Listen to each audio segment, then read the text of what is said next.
इंशाल्लाह तुम्हार शरीर ভালো থাকবে।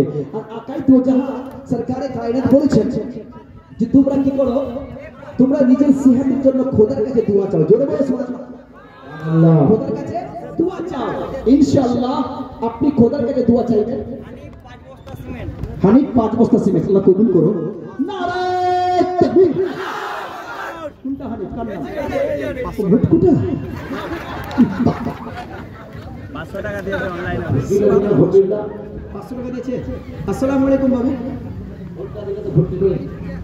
কত দিচ্ছ?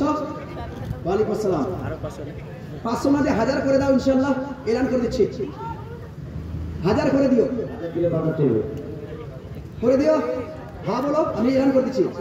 নারে তাকবীর, নারে রিসালাত। 1000 টাকা দেন ওয়ালা। নামটা কি আছে? নাসির আলী সাহেব, মদদগার সাহেব, নাসির আলী সাহেব 1000 টাকার দাতা। আল্লাহ মাসেদ ওই তো নাসেদ না, আচ্ছা নাসেদ আলী সাহেব 1000 টাকার দাতা। আল্লাহ এই যেখানে আছে আল্লাহ ভালো থাকুক, আল্লাহ এর জন্য কাজের মধ্যে বরকত দাতা করুক, এই টাকা পয়সার মধ্যে বরকত জোরে বলুন আমিন। ভালো লাগে কথাগুলো, একবার হাত তুলে বলো সুবহানাল্লাহ। আকাই তো জানা সরকারে কায়নাত সাল্লাল্লাহু তাআলা আলাইহি ওয়াসাল্লাম কিছুদিন যাইবার পরে হযরত মা আয়েশা সিদ্দিকা রাদিয়াল্লাহু তাআলা আনহা কে বলে, আয়েশা বলো আজকে আবার দৌড় লাগাবো? আকাই তো যা বলিবার পরে হযরত আয়েশা সিদ্দিকা বলে, হ্যাঁ আকা দৌড় লাগাবো।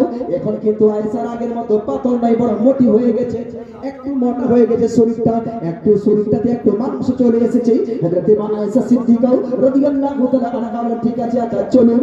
এবার দুইজনে মিলে রান করলো, রান করতে শুরু করে দিল। যখনই রান লাগিয়েছে আব্বাও রান লাগাবার পরে হযরত মা আয়েশা সিদ্দিকা রাদিয়াল্লাহু তাআলা আনহা কিছু হয়ে গেলেন, আর আমার নবী আগা হয়ে গেলেন। যখন আমার আকা আগা হয়ে গেলেন, হইবার পরে আকায় দরজা বলা, আয়েশা ওই দিনের বদলা প্রথমে তুমি ফার্স্ট হয়েছিলা, আজকে আমি ফার্স্ট হয়ে গেলাম। হযরত মা আয়েশা সিদ্দিকা রাদিয়াল্লাহু তাআলা আনহা ও বাবা আমি জান, দেখুন আমরা চাই কি মাগো, যদি স্বামী স্ত্রীর মধ্যে মহব্বত চান, বাড়িতে যদি বরকত চান, বাড়িতে যদি আপনার খায়ের বরকত বড় হয়, আপনার ছেলে মেয়ে যেন ভালো থাকে, এর জন্য আপনাদের ব্যবস্থা নিতে হবে। ইনশাআল্লাহ আপনার ছেলে আপনাকে ভালোবাসবে, আপনার মেয়ে আপনাকে ভালোবাসবে, আপনার ছেলে আপনার কাছ থেকে জুদা হবে না। কিন্তু একটা কাজ করতে হবে মাগো, সেই কাজটা কি হলো শুনুন মা, এই কাজটা হলো এটাই, আপনার স্বামী স্ত্রী কখনো ঝগড়া করিবেন না। যদি মা ঝগড়া করেন, আকরামুল 1 বস্তা সিমেন্ট, আকরামুল 1 বস্তা সিমেন্ট, রিঙ্কু 1 বস্তা সিমেন্ট, মোহাম্মদ হাসিম 500 টাকা, ইয়াসমিন 1 বস্তা সিমেন্ট। জোরে বলো আরো জোরে, আরো জোরে।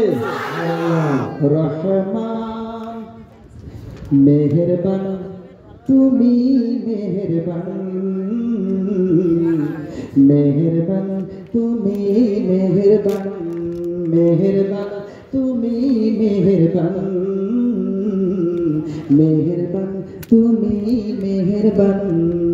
আমি পাপী গুনাহগার, তুমি ছাড়া কে আছে আর, ক্ষমা করো ওগো আল্লাহ, তওবা করি বারে বার। রহমান ইয়া কারিম মেহেরবান, ইয়া রহিম রহমান, ইয়া কারিম মেহেরবান, মেহেরবান তুমি মেহেরবান, মেহেরবান তুমি মেহেরবান। জোরে বল সুবহানাল্লাহ। বলবো না বাবা, একটা বেজে গেছে।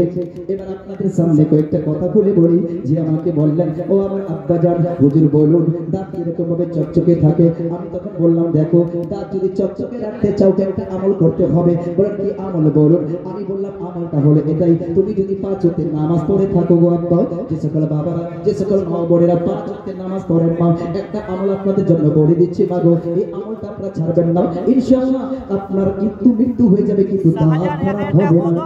সুবহানাল্লাহ খারাপ হবে না বললেন কি আমলটা বলুন আমলটা হলো এটাই মাগো যখন আপনি নামাজ পড়ার জন্য ওযু করবেন মা যখনই ওযু করবেন ওযু করিবার সময় বিসমিল্লাহির রহমানির রহিম করে আপনি ওযু শুরু করবেন আর যখনই ওযু করে হাত ধুবেন তিনবার হাত ধুইবার পরে যখনই আপনি মুখে কুল্লি করবেন কুল্লি করিবার সময় যখনই জল দিলেন জল দুইবারের সাহায্যে আঙ্গুল আপনি মুখের মধ্যে দিবেন ডানের মারি বামের মারি উপরে প্রথমে উপরে দুই দিকে তারপর নিচে দুই দিকে চারটা মারি আছে না রে ভাই এই চার মারি আছে প্রথমে বলবা ইয়্যাকা না'বুদু এই দিকে আবার বলবা এই দিকে ইয়্যাকা নাস্তাঈন নিচে উপর দিকে আবার নিচে দিকে বলবা ইয়্যাকা না'বুদু ইয়্যাকা নাস্তাঈন খোদার কসম ইনশাআল্লাহ এটা আমল যদি বরকরার রাখো তুমি তোমার ইন্তেকাল হয়ে যাবে কিন্তু তাতে কখনো ব্যথা বাধা খারাপ হবে না কথা বলি আরেকটা কথা আরেকটা আমার ইম্পর্টেন্ট আরেকটা কথা আছে এটা হলো আমাদের চোখ সবথেকে বড় পাওয়ারফুল এই চোখ থাকলে সমস্ত ভালো চোখ খারাপ হয়ে গেলে বড় খারাপ হয় এই চোখের জ্যোতিকে তুমি যদি ভালো রাখতে চাও চোখের জ্যোতি যেন খারাপ না হয় এই জন্য একটা আমল আপনাদের সামনে বলে দিই তাদেরও আমল হবে চোখেরও আমল হবে সে আমলটা হলো এটাই আপনি উইতের নামাজ অবশ্যই পড়েন আপনি যদি উইতের নামাজ পড়ে থাকেন উইতের নামাজের মধ্যে একটা আমল করতে হবে 3 রাকাত নামাজ প্রথম রাকাতে আপনি পড়বেন কি পড়বেন শুনুন ইদা জা নাসরুল্লাহ দ্বিতীয় রাকাতে পড়বেন তাব্বাত ইয়াদা তৃতীয় রাকাতে পড়বেন কুল হুয়াল্লাহ ইনশাআল্লাহ তাবারাক ওয়া তাআলা এই আমল মোতাবেক যদি আপনি প্রতিদিন যদি এই উযুর নামাজটা আদায় করুন ইনশাআল্লাহ আপনার চোখ এবং দাঁত কখনো খারাপ হবে না একটা কথা বলি বাবা একটা কথা শুনে রাখো মাগো তুমি বলছো আমার মুখমণ্ডলে কখনো বরণ হয় কখনো অমুক হয় কখনো তমুক হয় কিন্তু ভাই একটা মনে রাখবেন আপনারা যদি চাও রে যুবক ভাই শোনো তোমরা যদি মুখের মধ্যে উজ্জ্বলতা আনতে চাও ভালো যদি রাখতে চাও তাহলে এক কাজ করবা সেই কাজটা হলো কি একটা তিব্বি তোর উপর বলবো আর একটা আমলি তোর উপর বলবো আমলি তোর উপর হলো এটাই মুখমণ্ডলকে যদি ভালো রাখতে চাও এই মুখমণ্ডল ভালো রাখতে গেলে তোমাকে 5 ওয়াক্তের ওযু করতে হবে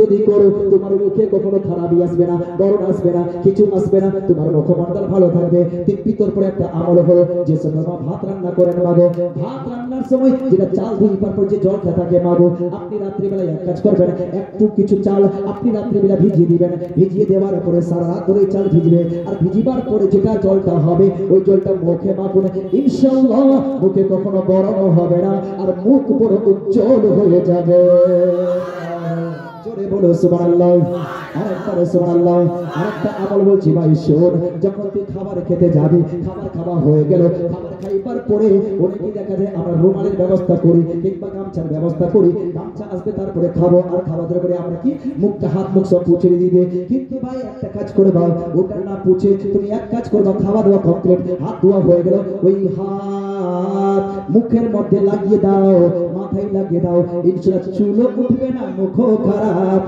হবে না আরেকটা বরকতের জন্য বলছি গো মা আপনার ঘরে যদি বরকত চান আপনার বাড়িতে যদি আপনি ধন দৌলতের বরকত চান আপনার বাড়িতে যদি কোনো বিমারি না আসে তাহলে একটা আমল আপনি বাচ্চাদের শিখিয়ে দিবেন একটা আমল আপনি নিজের স্বামীকে বলবেন নিজের বাচ্চাদের বলে দেবেন সে আমলটা কি শুনো কখনো বরকত কম হবে না বিমারি আসবে না বিমারিতে শেফা হয়ে যাবে সেই আমলটা কি শোনো সেই আমলটা হলো এটাই গোমা আপনার ছেলে যখন খাবে আপনি যখন খাবেন আপনার স্বামী যখন খেতে বসবে খাবার সময় বিসমিল্লাহির রহমানির বলে শুরু করবে আর যখন শুরু করে শেষ করবে থালা যেটা থাকবে সেই থালাটা চেটে খেয়ে নেবেন ইনশাআল্লাহ যে থালা চেটে চেটে খাবে খোদার তরফ থেকে সেই ঘরে রহমত বর্ষিত হবে এটাই আয়ায়ে দো জাহান সরকারে কায়নাত সাল্লাল্লাহু তাআলা আলাইহি ওয়াসাল্লাম বলেন থালা চেটে খাওয়া আমার সুন্নাত যে থালা চেটে খাবে ওর শরীর থেকে বিমারি দূর হয়ে যাবে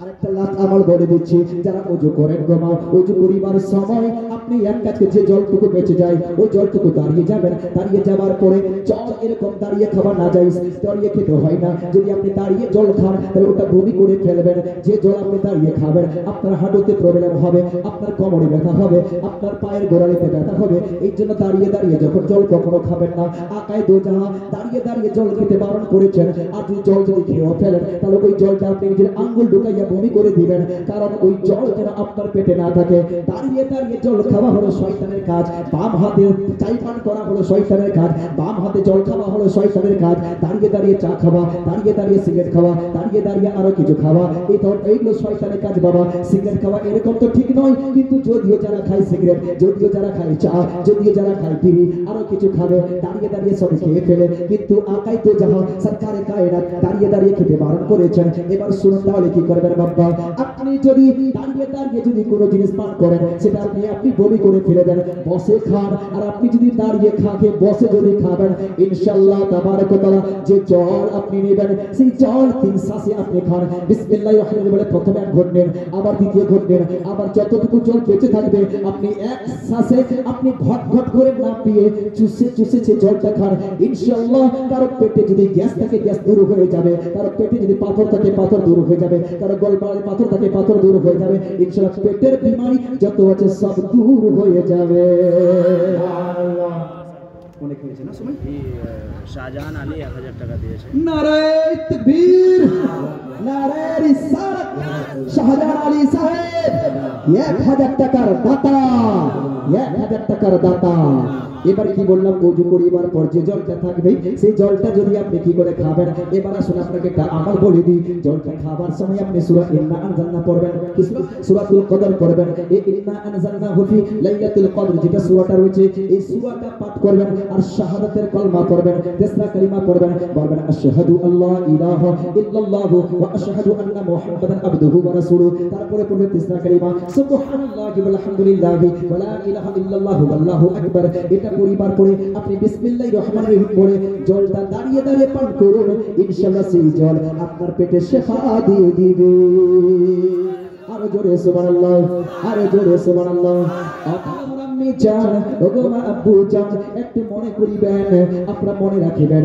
আর এই জন্য যে আমরা হলাম মুসলমান, আর মুসলমানের মতো তরিকা যেন আমরা নিয়ে চলতে পারি, আমরা যেন বুঝতে পারি, আমরা যেন ঠিক চলতে পারি, রাসূলের সুন্নাতের উপরে চলতে পারি। কারণ যারা রাসূলের গোলাম হবে কখনো রাসূলকে ছাড়বে না, কখনো রাসূলকে ছাড়বে না। আর রাসূলের পাক সাল্লাল্লাহু তাআলা আলাইহি ওয়াসাল্লাম বলেছেন, যারা আমার গোলাম হবে তাদেরকে আমি দুনিয়াতে ছাড়ব না, কবরেও ছাড়ব না, আখিরাতের ময়দানে আমি তাদেরকে ছাড়ব না, আমি তাদের সঙ্গে থাকবো।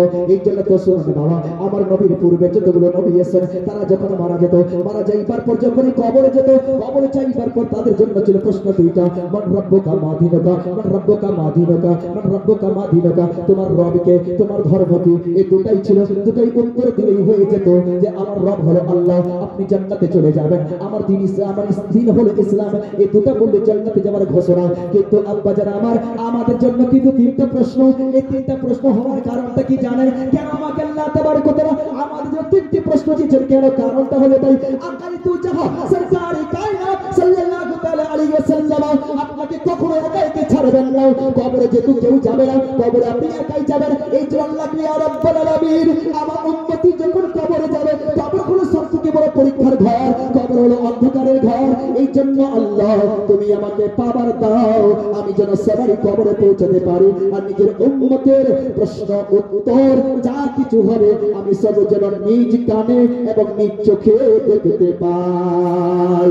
এই জন্য রাব্বুল আলামিন বলেন, হাবিব আপনার পূর্বে যত নবী এসেছেন হাবিব আপনার উম্মতের জন্য দুইটাই প্রশ্ন